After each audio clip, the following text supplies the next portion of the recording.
comienza Red Más Noticias. Avanzan las investigaciones para determinar qué fue lo que pasó, por qué se dio un incendio en la madrugada de hoy en la cárcel de Tuluá, que dejó más de 50 personas muertas, decenas de heridos. Justamente allá en Tuluá se encuentra Stephanie Toledo, nuestra enviada especial. Steffi, buenas noches. ¿Qué es lo nuevo de esta terrible noticia? Hola Giovanni, muy buenas noches. Permanecemos aquí en el municipio de Tuluá, en el centro del Valle del Cauca, conociendo cómo avanzan las investigaciones para esclarecer lo ocurrido esta madrugada en el centro penitenciario de este municipio. Recordemos los detalles que han sucedido hasta el momento. Alrededor de las 2 de la madrugada aproximadamente se registró una riña entre dos internos del pabellón número 8, el cual finalizó en un amotinamiento. Cuando los guardias del IMPEC trataron de intervenir la situación, se encendieron colchones, que fue lo que provocó la conflagración y que desencadenó esta tragedia. 51 personas han fallecido en medio de esta situación y 24 están siendo atendidas en diferentes centros asistenciales, tanto de Tuluá como de la ciudad de Cali. En un principio se planteaba la hipótesis que la emergencia sería el resultado de un intento de fuga, pero finalmente las autoridades confirmaron que todo se generó por un amotinamiento. En horas de la madrugada, dos internos sostuvieron una riña y uno de ellos, de una forma irresponsable, prendió fuego a una colchoneta y finalmente hubo la conflagración que todo el país conoce. Y esto generó la muerte, repito, de 51 internos, la cual la gran mayoría fue por inhalación de este humo.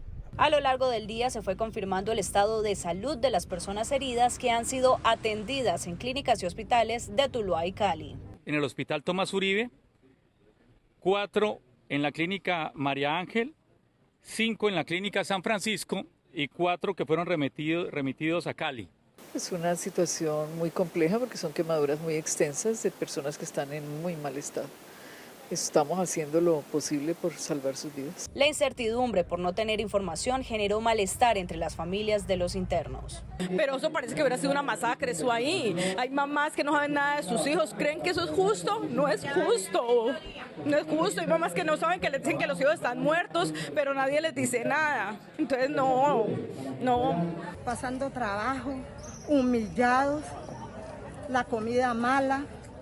Entonces eso no se justifica en este país, porque en este país hay tanta injusticia. Ya se iniciaron investigaciones y acompañamiento, todo con el fin de esclarecer cómo fue la gestión del centro penitenciario en el momento de la emergencia. Justamente con el fin de practicar unas pruebas, con el fin de establecer si existe responsabilidad por acción, omisión o extralimitación por parte de algunos funcionarios públicos. Vamos a hacer un proceso de acompañamiento con las familias, sin duda alguna es una tragedia que se ha vivido. Segundo, vamos a conversar con los líderes de patios. Yo creo que internamente se vive una situación compleja donde debemos saber gestionar. En horas de la tarde se registró una pequeña alteración del orden público a las afueras de la cárcel, donde familias desesperadas exigían información de sus seres queridos. La situación fue controlada minutos después. Actuamos con responsabilidad, atendamos siempre los informes oficiales. Por eso desde la Procuraduría, desde el Ministerio de Justicia y desde la ciudad de Bogotá con el general Tito, para la información precisa y veraz. Porque estos finalmente lo que puede ocasionar son más y más problemas. Debemos que actuemos con mucha responsabilidad, por favor. Por ahora los médicos tratan de salvar la vida de los heridos en los centros asistenciales, mientras que las autoridades indican que al interior de la cárcel la situación está en orden. Lo que han indicado las autoridades es que en este centro penitenciario habían aproximadamente 1.260 internos en el momento de la emergencia, lo que significaría una sobrepoblación del 17%. Esto representaría aproximadamente unos 200 internos de más en medio de esta emergencia que ha finalizado en esta tragedia en el municipio de Tuluá. Hace pocos minutos las autoridades dieron un primer reporte de las primeras 13 identidades de 51 fallecidos, lo que ha generado bastante conmoción entre las madres de familia que todavía guardaban la esperanza de que sus hijos estuvieran con vida. Es la información que brindamos desde Tuluá para Red Más Noticias con Stephanie Toledo. Gracias, Steffi, por la información. Cuando hablamos de las cárceles se nos viene a la mente una palabra, hacinamiento, pero también en los últimos años viene la palabra de corrupción, fugas. toda una emergencia que hay en las cárceles del país. Y por eso la misma presidencia electa, el presidente Gustavo Petro, ha hablado del tema. Paula. Bueno, sí, es cierto. Esto que pasó en Tuluá hace que se vuelva a poner sobre la mesa toda esta problemática histórica del sistema carcelario en el país. Usted lo mencionaba, constantemente estamos registrando motines. Cuando no pasa esto, pues entonces de la problemática del hacinamiento. Y bueno, pues ahora el presidente electo, Gustavo Petro, dice que aquí se necesita una reforma al sistema penitenciario, pero que también se necesita que se vinculen entidades como el SENA, por ejemplo, para pensar en la resocialización de aquellas personas que terminan privadas de su libertad. La tragedia en la cárcel de Tuluá ha generado varias reacciones debido a la problemática que por décadas ha existido en los centros penitenciarios del país. Hacinamientos, fugas, amotinamientos y corrupción son algunas de las papas calientes que actualmente tiene que resolver el Ministerio de Justicia. El electo presidente de Colombia, Gustavo Petro, tras ofrecer condolencias a los familiares de los 51 presos que murieron, volvió a recordar que una de las maneras de empezar a cambiar el sistema penitenciario es dejar en manos del SENA el tema de la resocialización. Por lo menos que tenga toda la administración educativa de las cárceles. Porque la rehabilitación consiste en eso, en que una persona, por cualquier razón, haya cometido un crimen y quede condenada, pueda salir de la cárcel como una persona mejor que como entró. Y la educación es un factor fundamental para ello. Petro dijo que la crisis carcelaria en Colombia también es producto del desbordado hacinamiento en la mayoría de centros de reclusión y que debido a una calamidad humanitaria de tales magnitudes, estos recintos se convierten en espacios de venganzas y enfrentamientos, situación que es urgente cambiar. Eso implica la dignificación del preso, eso implica que muchas actitudes que hoy se consideran criminales dejen de serlo y que están provocando el hacinamiento de las cárceles. No tengo los datos del origen del incendio, pero seguramente el hacinamiento tiene que ver con ello. Mientras tanto, el sindicato del IMPEC señaló que pese a las diversas sentencias, los errores en las cárceles se mantienen. A pesar de las múltiples sentencias de inconstitucionalidad, donde se ha declarado la emergencia carcelaria en el estado de cosas inconstitucional al interior de las cárceles, vemos que se persiste en el error. Indudablemente la USPEC no puede seguir tomando su papel, que va prácticamente a espaldas de lo que necesita el sistema carcelario. El sindicato le recordó al nuevo presidente que es menester hacer cambios al respecto. Es por eso que el gobierno nacional entrante debe tomar decisiones profundas que permitan que se modifiquen las normas y se modifique esta forma que se administre el sistema carcelario. Ante esa posibilidad, lo que proponemos es que se abra una discusión donde se tenga en cuenta la visión de los trabajadores, la visión de los privados de la libertad, la visión de una política criminal y penitenciaria acorde con las necesidades del país. El electo primer mandatario Gustavo Petro señaló que el actual hacinamiento de cárceles degrada al ser humano, tema que deberá ser tratado por Guillermo Reyes, encargado del empalme de la cartera de Justicia. Lamentable esta tragedia porque no se puede llamar de otra manera que se dio en la cárcel de Tuluá. Más de 50 muertos y fuera de eso más de 20 heridos, hay por lo menos 6 personas en cuidados intensivos y esto es el resultado de circunstancias específicas de este centro carcelario, pero también de circunstancias generales de todo el sistema penitenciario colombiano. Recuerden ustedes que en este caso se habló en primera instancia de un intento de fuga. Después se circunscribió a un amotinamiento que se generó, según dijo el ministro de Justicia Wilson Ruiz en las horas de la tarde, por una riña en la que uno de los reclusos de manera irresponsable quemó el colchón del otro y ahí se inició toda la conflagración. Obviamente esto tiene que ver con circunstancias específicas porque es inaceptable que no haya manera de controlar una riña entre dos reclusos e incluso el incendio de un primer colchón sin evitar una conflagración de estas dimensiones. Por supuesto, ahí vienen las preguntas acerca no solamente del hacinamiento que ha aclarado el ministro Ruiz, que es del 17% en la cárcel de Tuluá, 17% comparado con un 25% más o menos que hay en el sistema penitenciario colombiano. Recuerden ustedes, el sistema penitenciario colombiano tiene capacidad para unas 85.000 personas, 85.000 reclusos, y hay una sobrepoblación de unos 20.000 más o menos. Ese es el nivel de de sobrepoblación y de hacinamiento. Pero no solamente está el tema del hacinamiento y el tema de la incapacidad de las autoridades de controlar una riña que, si se hubiera atajado a tiempo, no habría generado esta conflagración, sino aparte de eso, inquietudes de muchos de los familiares de los presos acerca de si se trató de controlar la situación con gases lacrimógenos, lo que empeoraba aún más las cosas, y si había suficientes extinguidores a la mano y las sirenas se activaron oportunamente para advertir al resto de la población carcelaria. Son interrogantes que tendrán que ser abordados en el caso específico de la cárcel de Tuluá. Pero viene la reflexión general sobre el sistema penitenciario colombiano, con una sobrepoblación y hacinamiento de más del 20% por una parte, pero por otra parte con esta idea del presidente electo Gustavo Petro, que señala que en las cárceles colombianas parece haber más un espíritu de venganza frente a los reclusos que un espíritu de verdadera resocialización.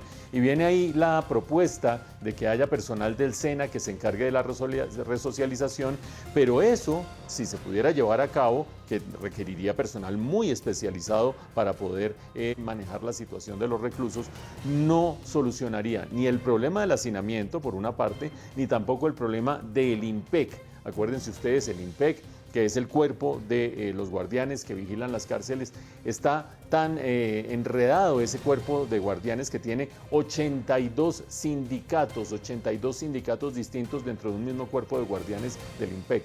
Eso claramente habla de un problema muy serio de la organización, también de la manera como se gestiona esa organización, y algo muy importante, parte de la sobrepoblación y hacinamiento de las cárceles colombianas tiene que ver con la ineficiencia del sistema judicial.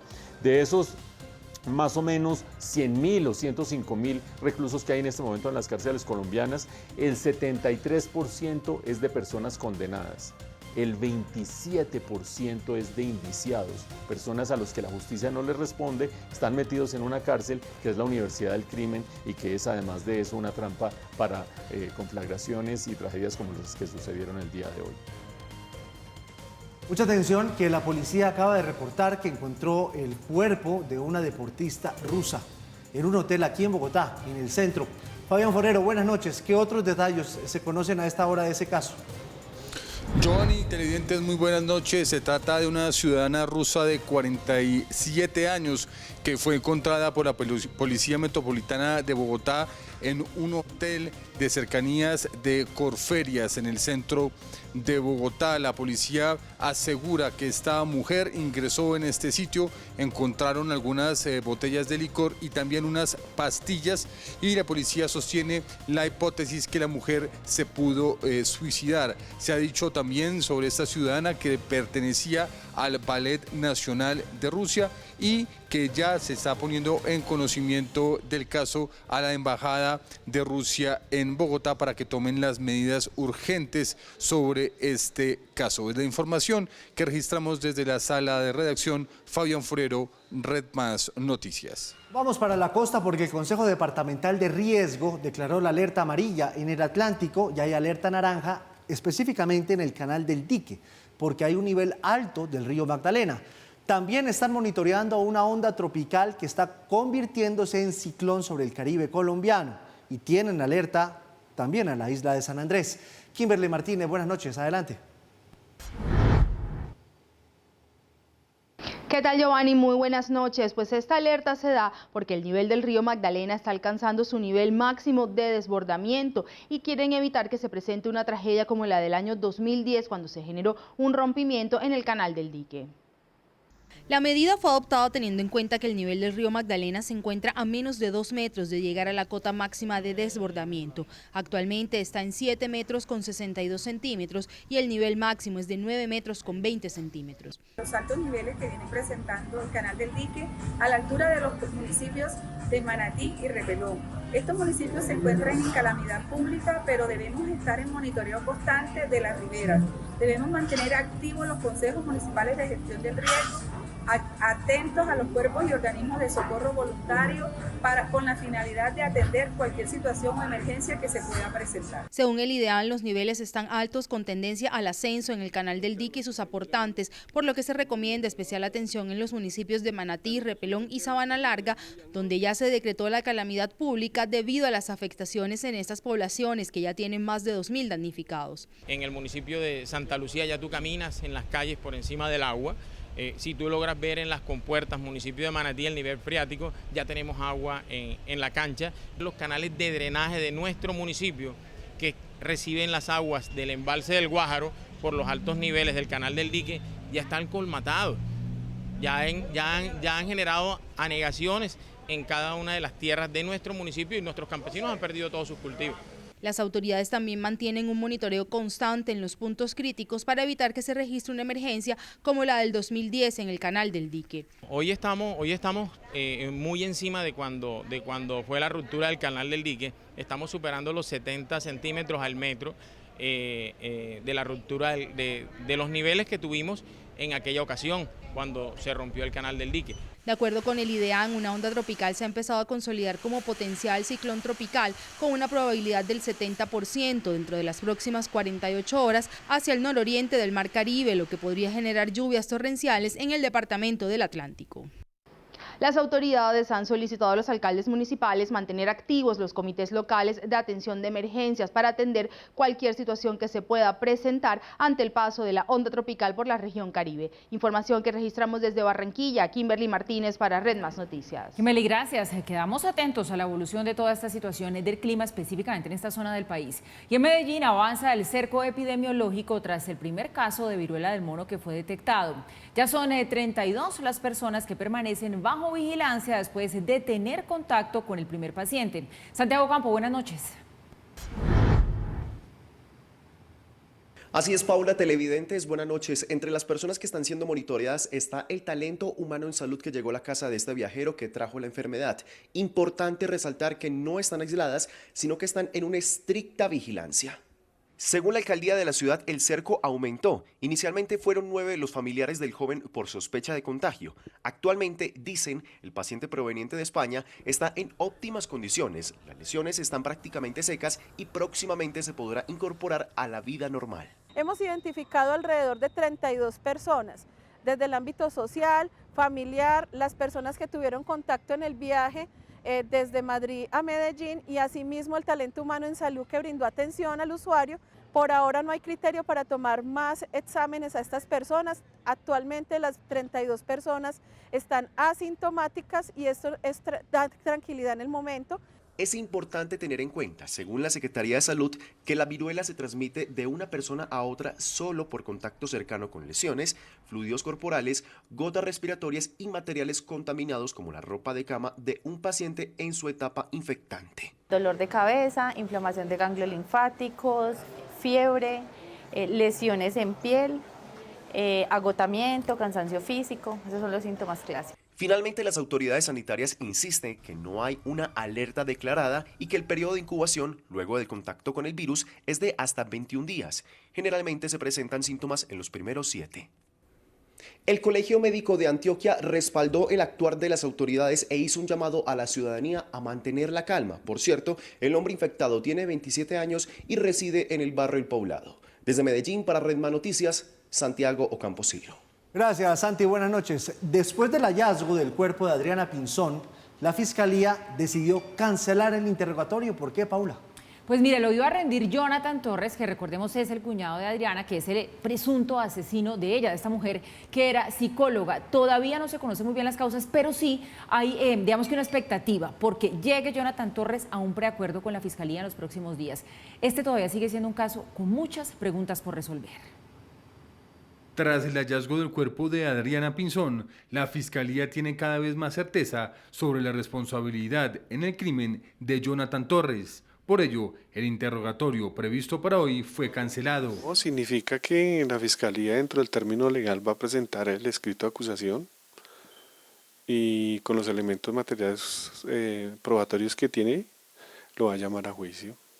Aunque Torres y su defensa podrían acudir a un preacuerdo con la Fiscalía para reducir la pena, el tiempo se agota. En el evento de que Jonathan, a través mío, decía cooperar, es decir, tenga las intenciones de decir los móviles, si participaron más personas, pues yo se lo pondré presente a la Fiscalía y de esta manera miraríamos la posibilidad de realizar un preacuerdo. Por ahora, la Fiscalía no descarta que haya más personas involucradas en el asesinato de la psicóloga. Jonathan Torres también podría ser imputado por el delito de feminicidio.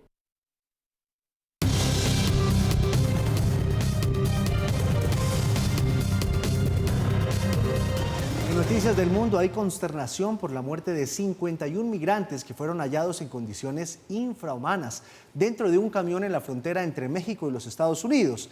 El hecho ha sido calificado como la peor tragedia en términos de migración en la historia reciente. Hasta el momento, 3 personas han sido detenidas. A las 6 de la tarde del lunes 27 de junio, los gritos de auxilio llamaron la atención de un empleado de un edificio en el norte de la ciudad de San Antonio, Texas, a unos 250 kilómetros de la frontera entre Estados Unidos y México. Llamados que provenían del interior del remolque de un camión abandonado en la mitad de la carretera.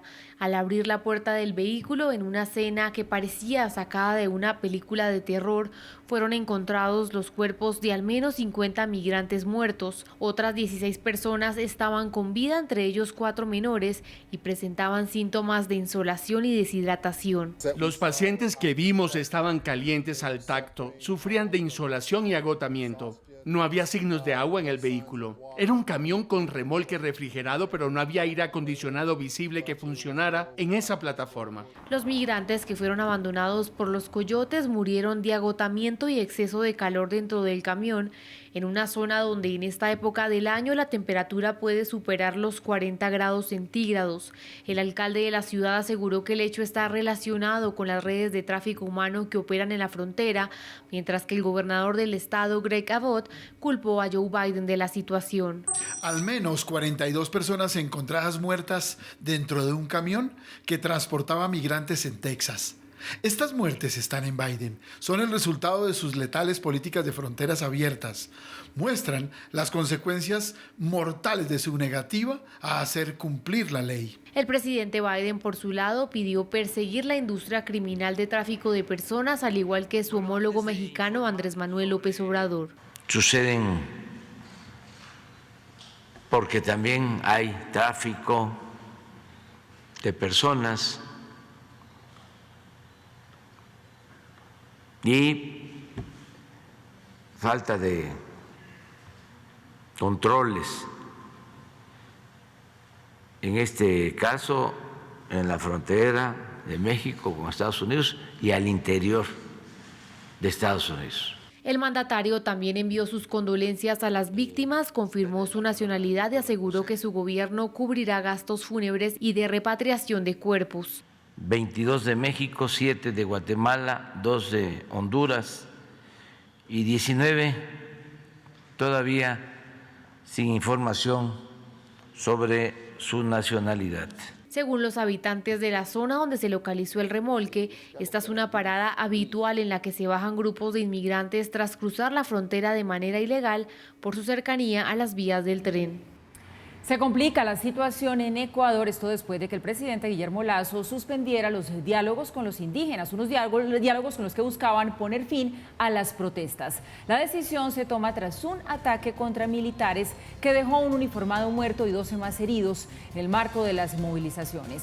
El mandatario arremetió además contra el líder de las protestas, Leonidas Issa, quien aseguró ha estado engañando a los indígenas. Issa, por su lado, señaló que no hay pruebas de que los atacantes hayan sido manifestantes.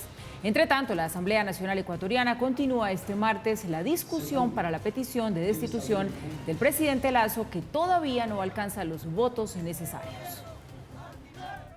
No volveremos a sentarnos a dialogar con Leonidas Issa, quien solo defiende sus intereses políticos y no lo de sus bases. No vamos a negociar con quienes mantienen al Ecuador como rehén, con quienes atacan nuestras fuerzas de seguridad y juegan con la salud y la vida de los ecuatorianos. Aumenta el número de fallecidos tras un bombardeo a un centro comercial en el este de Ucrania, un hecho que fue calificado por el presidente Volodymyr Zelensky como uno de los actos terroristas más descarados de la historia europea. El Kremlin aseguró que el ataque iba dirigido a un almacén con armas ubicado muy cerca del centro comercial. El número de fallecidos en el ataque con misiles que Rusia lanzó el lunes contra un centro comercial de la ciudad de Kremenkush En el centro de Ucrania ascendió a 18. Al menos 40 personas más siguen desaparecidas bajo los escombros del lugar, que según autoridades ucranianas en ese momento estaba lleno, pero muchas personas pudieron escapar. Rusia negó que el blanco de su ataque haya sido el centro comercial. Ayer, todos los medios occidentales explotaron con videos de Kremenchuk. Mostraban imágenes de un centro comercial en llamas y acusaban al ejército ruso de bombardear la infraestructura civil. El Ministerio de Defensa ruso explicó muy claramente lo que realmente sucedió. Ellos bombardearon un hangar donde se había traído armas y municiones americanas y europeas y como resultado de la detonación, un centro comercial vacío que estaba al lado se incendió. El hecho se dio horas antes de que el G7 diera por terminada su cumbre de 3 días que se llevó a cabo en Alemania. El canciller Olaf Scholz, quien fue el encargado de cerrar el encuentro, aseguró a Ucrania que tiene el apoyo irrestricto y unánime de los países integrantes del Grupo de los 7 y confirmó que coordinarán un plan de reconstrucción del país. El ataque con cohetes de ayer contra un centro comercial de Kremenchuk, cerca de Kiev, que dejó muchas personas muertas y heridas, es una prueba más de la continua agresión brutal de Putin contra la población. Como saben, el G7 se mantiene firme y cercano con Ucrania. Apoyamos al país en su defensa y le ofrecemos una perspectiva para el futuro. Ahora los líderes se preparan para la cumbre de la OTAN que iniciará este miércoles en Madrid, con Rusia como eje central del encuentro. Allí los líderes buscarán señalar al país como la mayor amenaza para la alianza. Y una noticia importante se produce en medio de toda esa crisis allí en Europa del Este. Tras una fuerte negativa, Turquía retiró el veto de entrada a la OTAN de Finlandia y de Suecia. El presidente finlandés aseguró que el avance se produjo después de que los 3 países firmaron un memorando conjunto que aborda las preocupaciones de Turquía, incluidas las relacionadas con la exportación de armas y la lucha contra el terrorismo. Tras el anuncio, el secretario general de la OTAN aseguró que invitarán formalmente a Finlandia y a Suecia a unirse a la alianza este miércoles. Mañana, nuestros líderes tomarán la decisión de invitar a Suecia y Finlandia a unirse a la OTAN, a convertirse en miembros de la OTAN y después de esta cumbre, Finlandia y Suecia se convertirán en invitados. Un tribunal de Nueva York condenó a 20 años de prisión a Ghislaine Maxwell, expareja del fallecido magnate estadounidense Jeffrey Epstein. Maxwell fue declarada culpable el pasado diciembre de 5 cargos relacionados con el tráfico de adolescentes con fines sexuales entre 1994 y 2004. Para la Fiscalía, su responsabilidad en el tráfico de menores y la falta de remordimientos justifican el pedido de larga condena. Las víctimas celebraron la decisión. Que esto demuestre que nunca es demasiado tarde para que la verdad salga a la luz. Nunca es demasiado tarde para que haya rendición de cuentas. Si usted es alguien que ha experimentado abuso o explotación sexual y no se sintió seguro para denunciar esos delitos o no le creyeron cuando lo hizo o le dijeron que los perpetradores no rendirán cuentas, esto es para ti.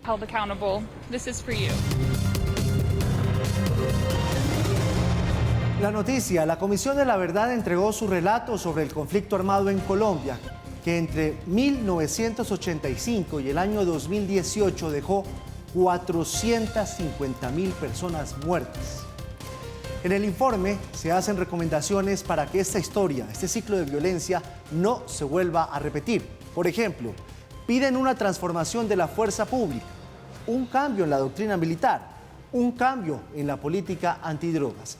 El presidente electo Gustavo Petro y su vicepresidenta Francia Márquez estuvieron presentes en la entrega del informe. El presidente Iván Duque no estuvo presente. Cintia Pineda, buenas noches. Giovanni, televidentes, buenas noches. El Teatro Jorge Eliezer Gaitán fue el escenario en el que los comisionados de la verdad presentaron este informe final sobre los horrores de la guerra, crímenes perpetrados no solo por paramilitares y grupos guerrilleros, sino también por agentes del Estado. La Comisión de la Verdad le entregó este documento al presidente electo Gustavo Petro, quien se comprometió a implementar las recomendaciones. Veamos el informe. Un relato sobre los más de 50 años de conflicto armado en Colombia, narrado por 11 comisionados de la verdad, que durante 3 años y medio escucharon los testimonios de más de 30.000 víctimas de la guerra. La lista es interminable y el dolor inmenso. Y nos tomaría 17 años darle 1 minuto para honrar a cada una de las víctimas. El informe de más de 800 páginas es una radiografía de las causas y las consecuencias de la violencia entre 1985 y 2018, que según esta investigación dejó 450.664 víctimas mortales, la mayoría de ellas entre 1995 y 2004. Los principales homicidas fueron los grupos paramilitares con más de 205.000, seguido de los grupos guerrilleros con 122.000, y los agentes estatales con más de 56.000. ¿Cuál fue el Estado y las instituciones que no impidieron y más bien promovieron el conflicto armado? ¿Dónde estaba el Congreso? ¿Dónde los partidos políticos? ¿Hasta dónde los que tomaron las armas contra el Estado calcularon las consecuencias brutales y macabras de su decisión? El documento reseña todo el daño que causaron en cientos de familias los grupos alzados en armas. Desde el dolor que buscan a sus hijos, de las que buscan a sus hijos desaparecidos, desde la tumba en la montaña de quienes murieron en el secuestro, desde los que fueron desposeídos de su niñez y sometidos al uso y al abuso de los adultos armados. Y contiene un capítulo especial sobre las ejecuciones extrajudiciales. La comisión aseguró que en esas muertes todo fue falso, los combates, las botas y hasta la justicia. El daño causado por este crimen de Estado a la ética pública de la nación es inconmensurable y tiene un efecto devastador en los niños y jóvenes de Colombia. Militares de alto rango del ejército y mandos medios, funcionarios del Estado, violaron la ley, mostraron como positivo públicamente y durante varios años lo que era execrable. El informe fue entregado a quien durante los próximos 4 años ejecutará las políticas del país. Lo que sigue a la verdad en el fondo y depende de las víctimas y de nadie más en Colombia es la posibilidad del perdón social, la posibilidad de una era de paz, la posibilidad de otra historia. Tras la presentación en el Teatro Jorge Eliezer Gaitán, los comisionados hablaron sobre las recomendaciones para que, según ellos, no se repita otro ciclo de violencia. Uno de los consejos es transformar la doctrina militar, eliminar el servicio obligatorio, reformar el SMAT y pasar la policía al Ministerio del Interior. Lo central es que partimos de la necesidad de transformar un sistema de seguridad basado en la guerra a un sistema de seguridad humana necesario para un momento de transformación en el país y de cambio. Y ahí tenemos unas recomendaciones muy específicas, por supuesto asociadas a la necesidad de las reformas a las Fuerzas Armadas. Otro tiene que ver con cambiar la estrategia de la lucha contra las drogas. Es la necesidad de avanzar hacia la regulación y la legalización de las drogas y avanzar hacia que hay que eliminar el prohibicionismo, como lo planteó el padre Francisco de Rú en su intervención. También proponen que se modifique la forma de elegir fiscal general de la Nación y limitar la extradición. En que se priorice todo el proceso de investigación, juzgamiento y sobre todo que se garantice que la verdad se dice aquí y que la extradición sea como una última instancia finalmente frente a Estados Unidos o a cualquier otro país. Tras el fin de la Comisión de la Verdad nacerá un comité de seguimiento y monitoreo a las recomendaciones compuesto por 7 integrantes. Militares y policías en retiro, víctimas del conflicto y algunos políticos reaccionaron a las conclusiones de este informe final y a las recomendaciones que hacen al próximo gobierno. Escuchemos lo que dijeron al respecto. Quitarle a los militares su fuero militar es atentar en contra de una ley casi que universal. No hay ejército en el mundo, no hay fuerza militar en el mundo que no tenga su propia legislación, sus propios jueces, sus propios magistrados. Luego, eso hay que reevaluarlo porque serán los jueces de primera instancia los que califiquen los delitos de los militares presuntamente incursos. Y lo que hay aquí es una versión parcializada, parcial, y sobre todo selectivamente escogida para perjudicar a los establecimientos del Estado, a las Fuerzas Armadas, exculpando los crímenes de los verdaderos responsables, que han sido las FARC y todos los grupos ilegales que han perpetrado tanto dolor entre los colombianos. Fuimos totalmente excluidos. No fuimos consideradas, no se nos tuvo en cuenta ese relato para que quedara esa memoria histórica y sobre todo para que hacia futuro se dieran pasos agigantados con los victimarios de ver cómo sería esa verdad, esa justicia, esa reparación y esas garantías de no repetición. John Milton Rodríguez, ¿para cuándo la verdad y la reivindicación para las víctimas?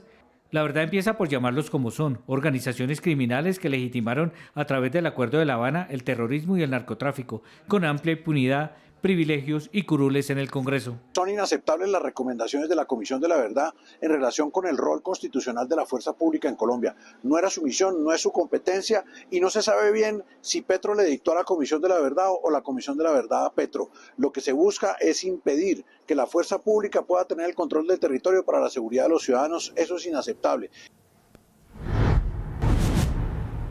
Finalmente conocimos el informe de la Comisión de la Verdad. Digo finalmente porque llevábamos más de 3 años a la espera de conocer los colombianos qué era lo que iba a revelar en este informe la Comisión de la Verdad, que recuerden ustedes, es muy importante tenerlo presente, no tiene implicaciones de tipo judicial, no es vinculante desde el punto de vista jurídico ni judicial, por lo tanto es una visión de lo que ha sucedido en los últimos 50 años o más de 50 años en el país alrededor de la violencia, una visión que trata de poner las piezas de un rompecabezas muy complejo sobre la mesa y permitir que ojalá cada uno de nosotros, si nos tomamos el trabajo de abordar esas muchas, más de 700 páginas, podamos ver la manera como cada uno termina armando ese rompecabezas. Y lo cierto es que en esta primera inmersión en el informe de la Comisión de la Verdad, todavía muy preliminar, en esta ceremonia en la que se presentaron los principales resultados y las principales recomendaciones por parte del padre Francisco de Rú, ha habido 2 clases de reacciones en el país. Una parte de la opinión pública que se ha sensibilizado alrededor de ver la magnitud de lo sucedido en este país en las últimas décadas. Recuerden ustedes que con solo 2 o 3 trazos se ve la barbarie en la que hemos vivido, más de 450.000 muertos, más de 450.000 muertos en este periodo de las últimas décadas alrededor del conflicto, más de 50.000 secuestrados, más de 8 millones de víctimas en total del conflicto. El solo ver eso con unos trazos específicos de las dinámicas que dieron lugar a esa confrontación permite que hagamos una reflexión y nos veamos en un espejo que es inevitable hacer una evaluación de qué hemos hecho mal hasta el momento. Otro sector de la opinión pública lo ha tomado de manera distinta, ustedes vean la nota, lo ha tomado de manera muy crítica, diciendo que la Comisión de la Verdad tomó partido, que tomó partido político, que tomó partido ideológico, que ha escogido de manera selectiva y arbitraria cuáles son las visiones del conflicto sobre las cuales ha hecho énfasis. Y recuerden ustedes que la Comisión de la Verdad abordó 28.000 personas distintas, de distintas vertientes, con distintas posiciones, a través de casi 15.000 entrevistas, algunas de ellas colectivas, no solo individuales, sino colectivas. Y este episodio, que es un episodio de gran importancia política, histórica y ojalá reflexiva para el país, dio lugar a un escenario en que por ausencias y por presencias confrontó al mandatario saliente con el mandatario entrante. Creo yo que la ausencia del presidente Iván Duque no se justifica de ninguna manera ante este episodio, así fuera para decir lo que tuviera que decir sobre la Comisión de la Verdad, sobre el acuerdo de paz. Recordemos que en los últimos meses en los escenarios internacionales él exaltaba el proceso de paz en Colombia y el hecho de estar en una conferencia de océanos en Portugal no justificaba no estar aquí. Y por otra parte, Gustavo Petro, que tuvo unas cortas palabras donde se refirió a que este informe de la Comisión de la Verdad no es un acto de venganza y no puede ser tomado como un acto de venganza, también incurrió en una omisión al no decir nada sobre su pasado guerrillero como algo que tuviera que ver con este proceso que ha ido viviendo el país. Estamos en las primeras de cambio y el proceso de asimilación del informe de la Comisión de la Verdad tomará muchos meses. Y nuestro tema del día. A propósito del histórico informe final de la Comisión de la Verdad, le preguntamos cuáles son las expectativas del resultado del informe y qué opina sobre la actuación que ha tenido la Comisión de la Verdad. Déjenos sus comentarios en nuestras redes sociales con el numeral Comisión de la Verdad es. Lo cierto, Paula, es que tal vez este informe no deje contentas a muchas personas, pero sin duda es el mejor esfuerzo que se ha hecho hasta ahora para tratar de llegar a la verdad de este conflicto armado. Vamos a ver qué sigue pasando. Le cuento y le pregunto, porque el presidente electo hoy dio sus primeros indicios de cuál va a ser su equipo de ministros. Hoy presentó la lista de ese equipo de trabajo para el empalme, pero muchos de los que están ahí seguramente van a ser ministros. Pues eso es lo que se especula, y es que ese trabajo de empalme ya arranca en firme mañana. Nombres conocidos para la opinión pública hay varios. Está, por ejemplo, el del senador Luis Fernando Velasco, está también el de Antonio Navarro Wolf, encargado de ese empalme con el Ministerio de Minas y Energía, y por supuesto el de José Antonio Ocampo, que genera muchas expectativas de si él va a ser o no el ministro de Hacienda. Pero bueno, Karina Soler, la saludamos a usted. Buenas noches. Para que nos cuente en detalle qué viene a partir de mañana en este empalme entre el gobierno saliente y el entrante. Así es, Pablo y televidentes, luego de ser instalado por parte del presidente saliente Iván Duque y el presidente entrante Gustavo Petro, hoy se revelaron esos nombres que acompañarán esas 23 mesas sectoriales, y las mesas adicionales que ha pedido el presidente electo Gustavo Petro. Este segundo equipo se escogió a partir de las 2 de la tarde en un encuentro que se llevó a cabo en el Hotel Hilton. Allí se reunieron los que ya hacen parte de estas mesas por sectores, los coordinadores, y ellos mismos escogieron quiénes estarían acompañándolos. Cada equipo tiene 10 personas y ellos serán las personas encargadas de recoger toda la información para así diseñar la hoja de ruta que tendrá el gobierno entrante. Mañana oficialmente inicia este empalme a las 10 de la mañana y se hará con transporte, comercio y función pública, y el jueves se hará con defensa y vicepresidencia. Pero ¿quiénes son estos perfiles? Aquí se los contamos. Este miércoles 29 de junio inicia formalmente las reuniones de las diferentes carteras del gobierno Duque, en las que se abordarán temas relacionados con transporte, comercio y función pública, así como las mesas intersectoriales solicitadas por el gobierno entrante de Gustavo Petro. Es por eso que hoy se conocieron los nombres del equipo de empalme del presidente electo. El empalme de la presidencia de la República estará a cargo del senador liberal Luis Fernando Velasco, quien suena para el próximo gabinete como secretario privado. Velasco fue elegido por elección popular para integrar el Senado y la Cámara de Representantes, llegando así a ser el presidente del Senado entre el 2015 y 2016. Mientras que en la vicepresidencia de la República estará la abogada Miriam Méndez Montalvo. En Hacienda el equipo estará en cabeza de José Antonio Ocampo, economista de la Universidad de Notre Dame en Estados Unidos, quien se doctoró en Economía y Ciencias Políticas en la Universidad de Yale en 1976. Actualmente Ocampo se desempeña como profesor de la Universidad de Columbia, tiene 69 años y es uno de los economistas más conocidos de Colombia. Su nombre suena para el Ministerio de Hacienda. Y en Interior el líder será Alfonso Prada, quien podría asumir como ministro de esta cartera. En su campaña presidencial fungió como jefe de debate. También fue secretario privado del expresidente Juan Manuel Santos. En defensa, como ya se había anunciado, estará el general en retiro William Salamanca. Este cuenta con una amplia experiencia dentro de la policía, así como en temas de seguridad, políticas, diplomacia e inteligencia. También fue director de la Policía Nacional, salió del servicio activo en medio de la controversia pública con el entonces director de la institución, el general Óscar Atertúa. Aunque para esta cartera el presidente electo ha manifestado que debe ser una mujer experta en derechos humanos. La candidata es Catalina Botero. En educación estará el excandidato presidencial y exrector de la Universidad de los Andes, Alejandro Gaviria, quien ahora está en el sonajero por esta entidad. En su pasado fue ministro de Salud en el gobierno Santos. El sector de Minas y Energías estará liderado por Antonio Navarro Wolf. Es profesional en ingeniería sanitaria, profesor universitario y es miembro del M19.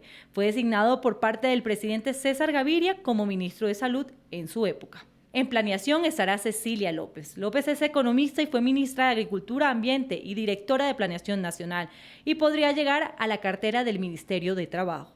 A cargo del empalme de la Cancillería estará el recién nombrado ministro Álvaro Leiva.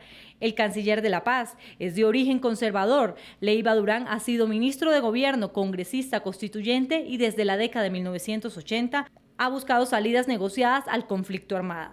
Ahora tendrá el reto de buscar la paz con el ELN. En Salud y Protección Social estará a la cabeza de Carolina Corcho. El Ministerio de las TIC será coordinado por Saúl Catán. En Trabajo estará Flor Estela Salazar. Para el sector agropecuario está Jennifer Monjica. Susana Muhammad a cargo del empalme de Ambiente. Iván Agudelo en Ciencia y Tecnología. María Fernanda Valdés en Comercio. Patricia Ariza en Cultura.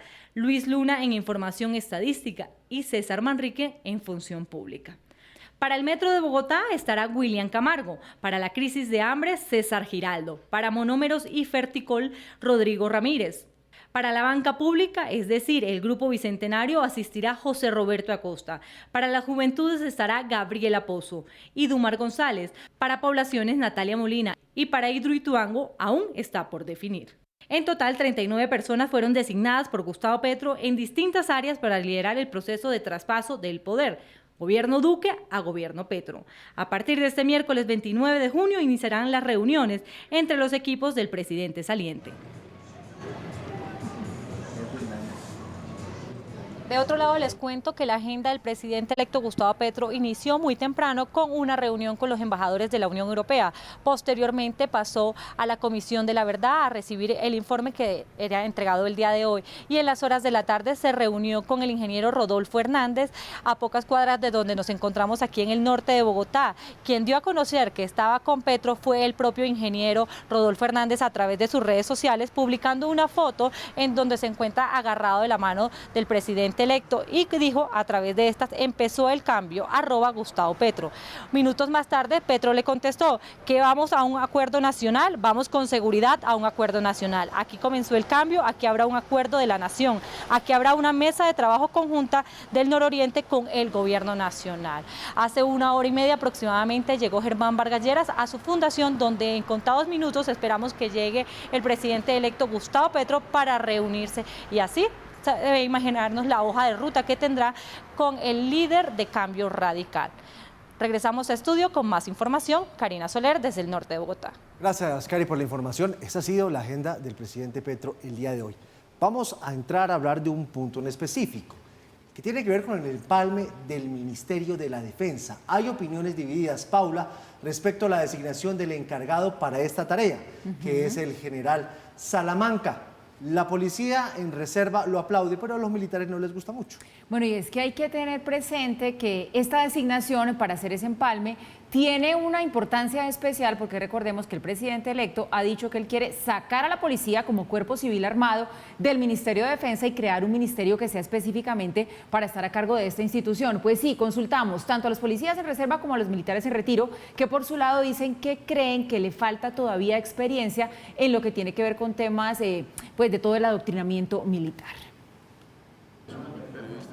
El general retirado William Salamanca, además de ser designado como jefe de empalme entre la actual dirección de la policía y la que llega con el nuevo gobierno, será el responsable de la transición del Ministerio de Defensa. El alto oficial será el encargado de hacer la conexión entre las cúpulas salientes con las entrantes. Policías de la reserva le abonan a este nombramiento la experticia que el alto oficial tiene en temas de seguridad ciudadana. Consideramos que el señor general Salamanca es ampliamente conocedor de las condiciones actuales de la institución policial y de seguridad ciudadana especialmente, y que va a significar un gran aporte para el entendimiento y la continuidad de políticas en esta importante área. Sin embargo, la preocupación de algunos retirados del ejército radica en que Salamanca no tiene conocimiento en temas de doctrina militar ni fundamentos en tácticas, operaciones y capacidades propias de la inteligencia militar. No creemos que esté muy enterado de cómo se mueven las relativas relaciones geopolíticas y geoestratégicas de Colombia y sus eventuales y potenciales enemigos. Añadió que Petro debería apoyar a Salamanca con un militar para dicha transición. El presidente electo debió haber nombrado a un oficial de las fuerzas militares, especialmente del ejército, para que acompañe con su experiencia y sabiduría al recién nombrado general de la Fuerza Aérea en asuntos de doctrina, asuntos procedimentales, asuntos legales que son tan importantes en todo lo que hace referencia a la defensa nacional. Entre las responsabilidades que tendrá el general Salamanca respecto al empalme entre el gobierno Duque con el de Petro están revisar los principios fundamentales de los manuales de doctrina de las fuerzas militares, verificar las metas trazadas para el cumplimiento de erradicación de cultivos ilícitos, chequear la estrategia operacional para disminuir grupos al margen de la ley y estar pendiente de los asuntos de cooperación militar con otros países, entre otros. Y mientras eso sucede, la Comisión del Empalme, las divisiones que hay al interior, sobre todo en los temas militares, hoy se conoció sobre el mediodía que el comandante del Ejército, el general Eduardo Enrique Zapateiro, anunció su renuncia. Trabajará en el Ejército hasta el 20 de julio y abandona la comandancia de la institución que ha liderado durante el gobierno del presidente Iván Duque. El anuncio lo hizo desde el Nilo, Cundinamarca, en el momento que se dirigía a las tropas de esa región del país. No acostumbro a escribir palabras. Lo haré el 20 de julio, día en que este soldado, después de 40 años de servicio y de haber prestado mi servicio militar obligatorio como bachiller, me despediré del pueblo colombiano. El proceso de empalme, un proceso tan esperado que sirve para ver cuáles pueden ser las nuevas caras que habrá en el próximo gobierno, en el gobierno del presidente electo Gustavo Petro, pero también para ver dónde puede haber grietas y dificultades, no solamente en el empalme, sino también en el mismo gobierno. Por el lado de las caras, pues ustedes ya han visto quiénes están a cargo del empalme, personas conocidas, otras menos conocidas, otras estrictamente técnicas que solamente seguramente oficiarán como secretarios de una transición para entregar finalmente la información de la cartera a figuras de mayor calado político. Pero allí se pueden ver por lo menos 4 personas que seguramente van a estar en el gabinete. Por una parte, ustedes ya lo saben, Álvaro Leiva va a ser el canciller de la República.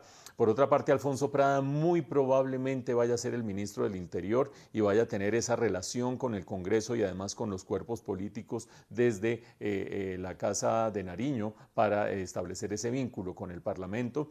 Pero aparte de eso tenemos 2 nombres clave, uno de ellos José Antonio Ocampo, ministro de Hacienda, muy probablemente, dicen los que saben que solo se están ultimando detalles, y Alejandro Gaviria, quien fue aspirante hasta el final de esa cartera de Hacienda y dicen que ahora se quedaría con la cartera de Educación.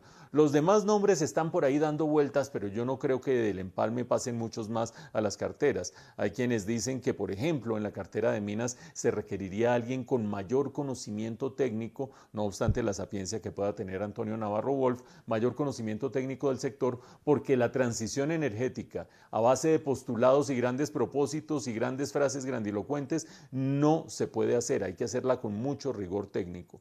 Y una última reflexión sobre las grietas que se pueden abrir hacia adelante. Ustedes ven que hemos registrado las dificultades para hacer la transición y el empalme con la fuerza pública, alrededor de los temas de seguridad y de la fuerza pública.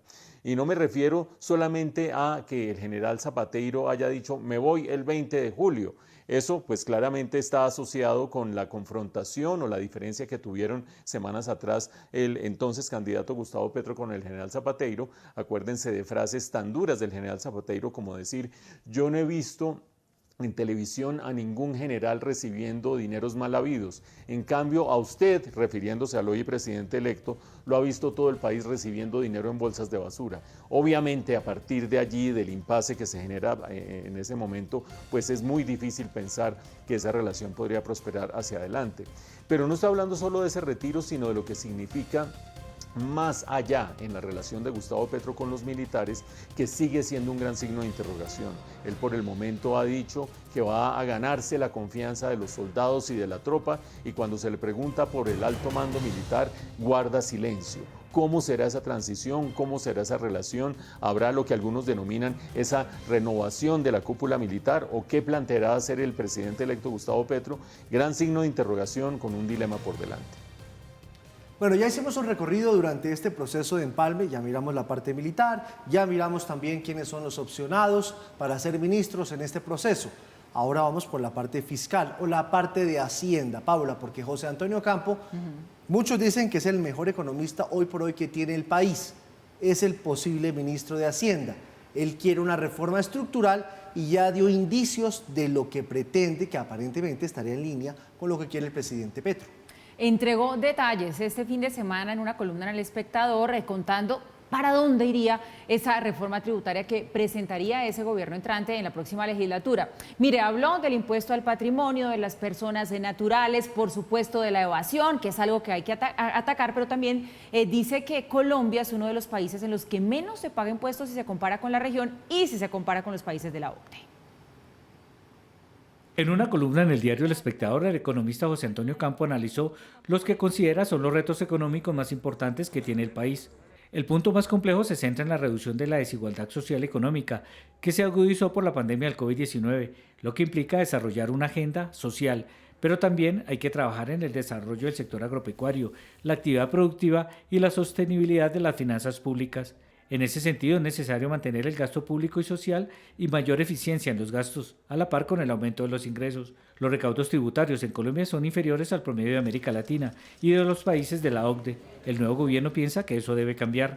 Por esa razón, Ocampo insiste en que es necesario financiar en forma permanente un mayor gasto social, lo que significa que el grueso del ajuste deberá hacerse con una reforma tributaria estructural. En su opinión, la carga tributaria está mal distribuida, ya que en muchos casos las tasas son altas, pero también lo son los beneficios tributarios. Señala que los principales problemas están en el impuesto a la renta de las personas naturales, pero también a múltiples beneficios a sectores empresariales y a la elevada evasión tributaria. Por esa razón considera que en el caso de la renta a las personas jurídicas será necesario eliminar y reducir los beneficios sectoriales y racionalizar los de las zonas francas para concentrarlos en actividades exportadoras. También propone restablecer el impuesto al patrimonio de las personas naturales, elevar los impuestos a las emisiones de carbono y crear otros impuestos ambientales. Con esos recursos, Ocampo propone avanzar en políticas de desarrollo productivo que se desarrollan en una forma modesta y con una fuerte apropiación regional apoyada por los gobiernos locales. Hay que avanzar en materia de investigaciones y desarrollo y en actividades con mayor contenido tecnológico, impulsar la banca de desarrollo y diversificar el sector exportador para depender menos del petróleo y el carbón.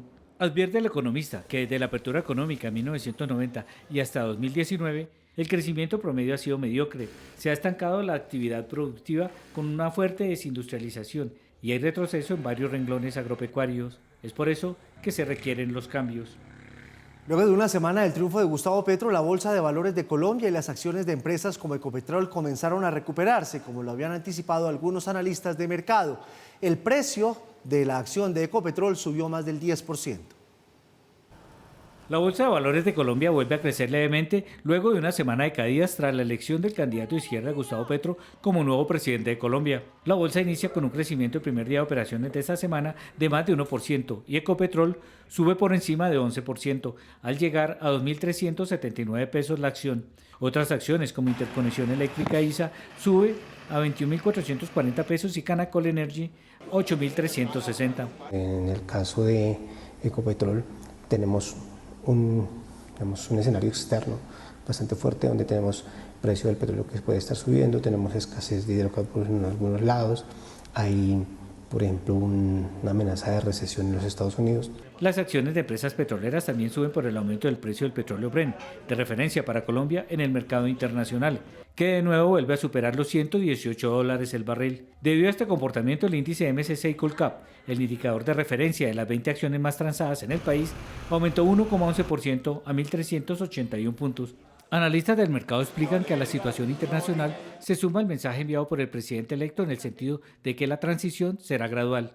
Además, la decisión de designar a José Antonio Campo como miembro del Grupo de Empalme para el tema de Hacienda y como posible ministro de esa cartera también trae cierta tranquilidad para un sector mayoritario del mercado. También hay un mensaje importante que se empieza a enviar y es designar a José Antonio Campo, quien muy probablemente sea el ministro de Hacienda de Gustavo Petro. Esto significa que está poniendo una persona con mucha experiencia, que es reconocida a nivel mundial y que puede dar mucha confianza en los mercados externos. Petro, como lo ha sostenido su asesor económico Ricardo Bonilla, explicó que el país cuenta con 180 contratos vigentes que serán respetados y cuya labor puede durar años.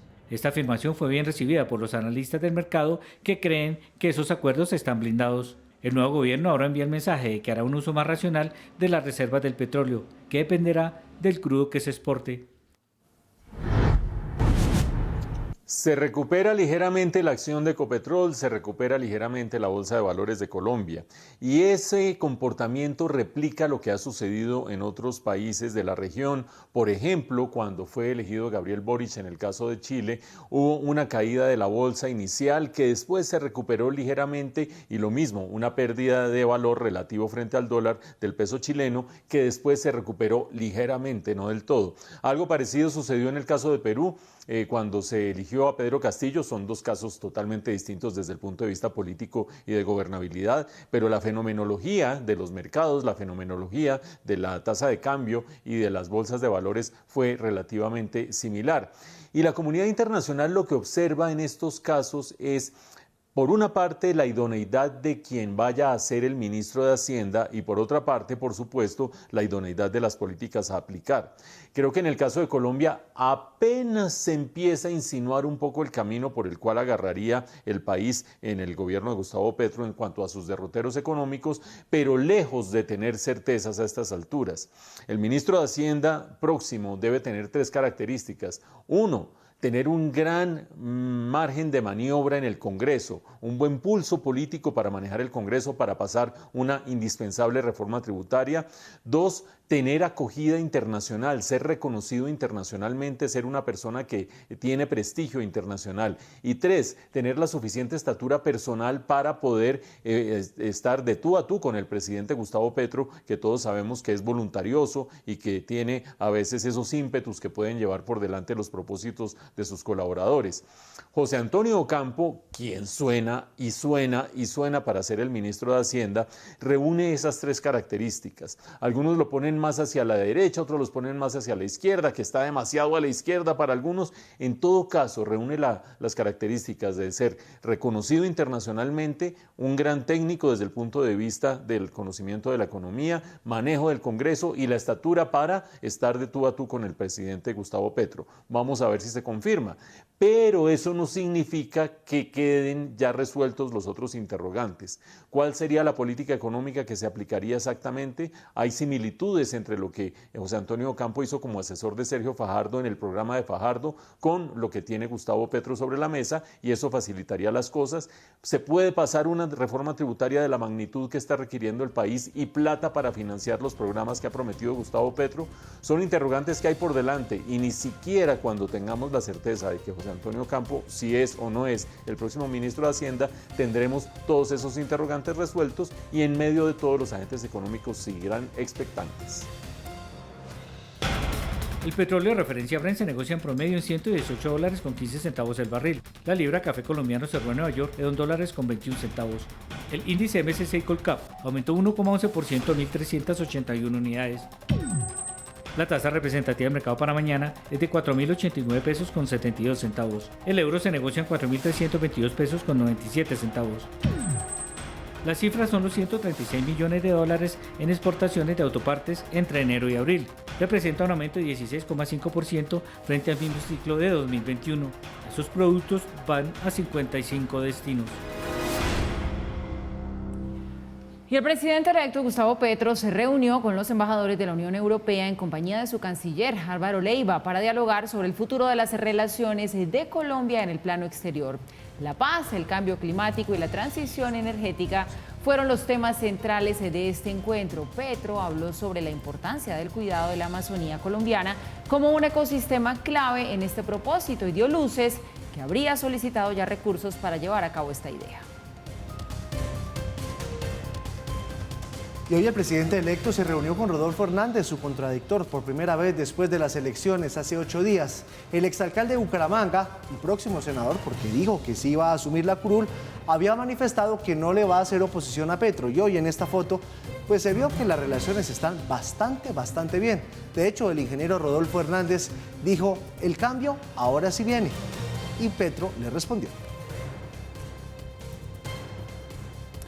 Bueno, y también publicaron fotos juntos y en actitud amistosa el senador Roy Barreras, quien será el nuevo presidente del Congreso, y Alejandro Gaviria. En la imagen se les ve sonrientes, cercanos, abrazados y sosteniendo además un libro en la mano. Este hecho llama la atención porque días antes de las elecciones presidenciales, recordemos, por cuenta de los Petrovideos, se evidenció la estrategia que tenían desde la campaña de Gustavo Petro contra contradictores como Alejandro Gaviria.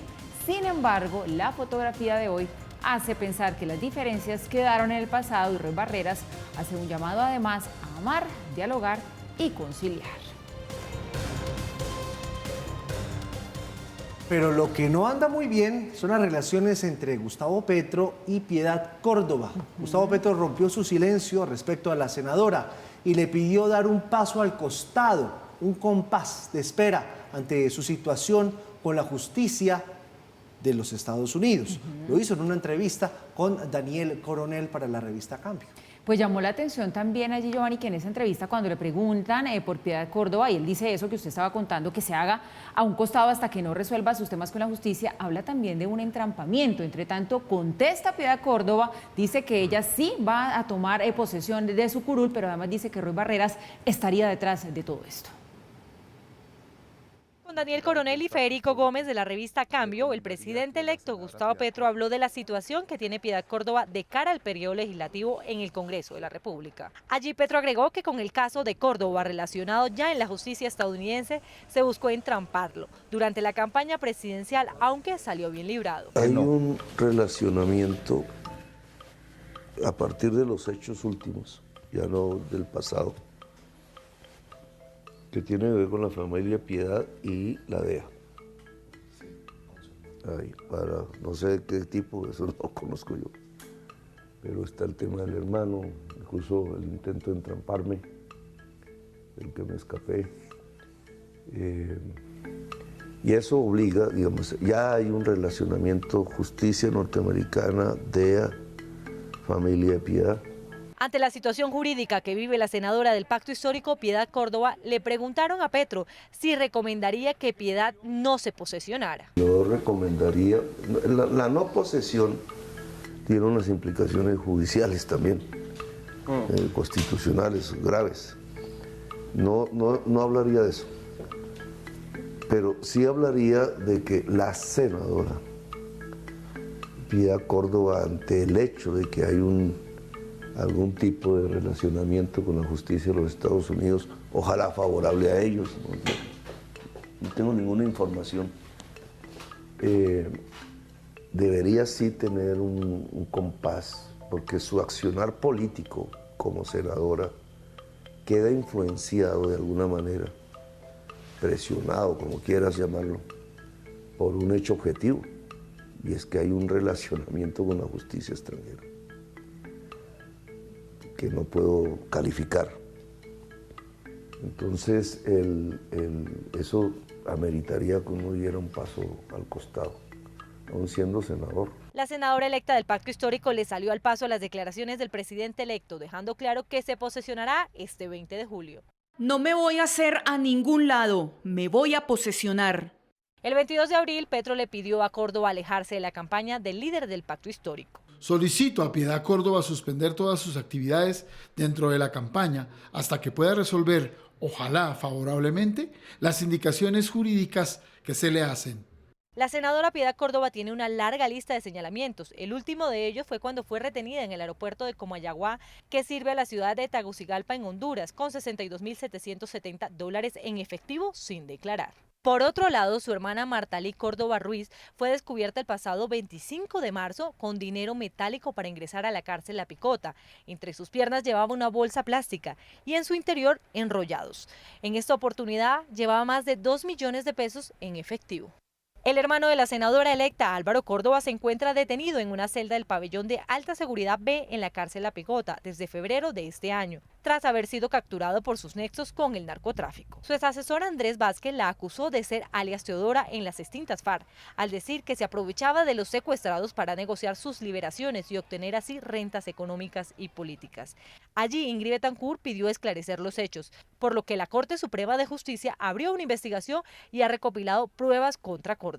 Otro sonado caso tiene que ver con el expediente abierto por su presunta relación con Al-Assad, señalado de testaferro de Nicolás Maduro, presidente de Venezuela. Córdoba ha insistido en su inocencia y no ha ahorrado argumentos para decir que es víctima de montajes y persecuciones.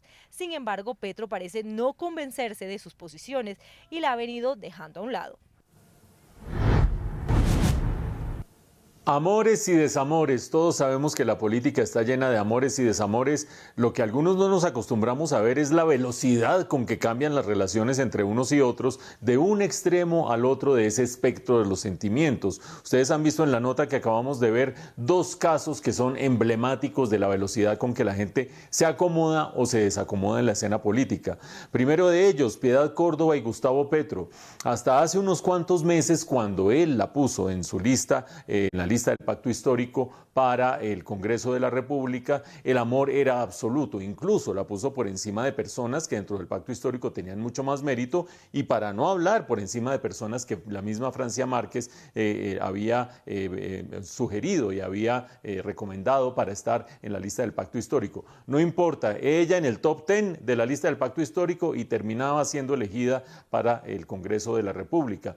Y después vienen los desamores y estos virajes que hemos visto hasta el punto que ya electo Gustavo Petro, lo que dice es: yo sugiero que ella dé un paso al costado. Quiere decir, no que no se posesione, sí que se posesione, pero que dé un paso al costado. No sé muy bien qué querrá decir eso desde el punto de vista de la figura institucional y normativa con el cual podría dar ese paso al costado.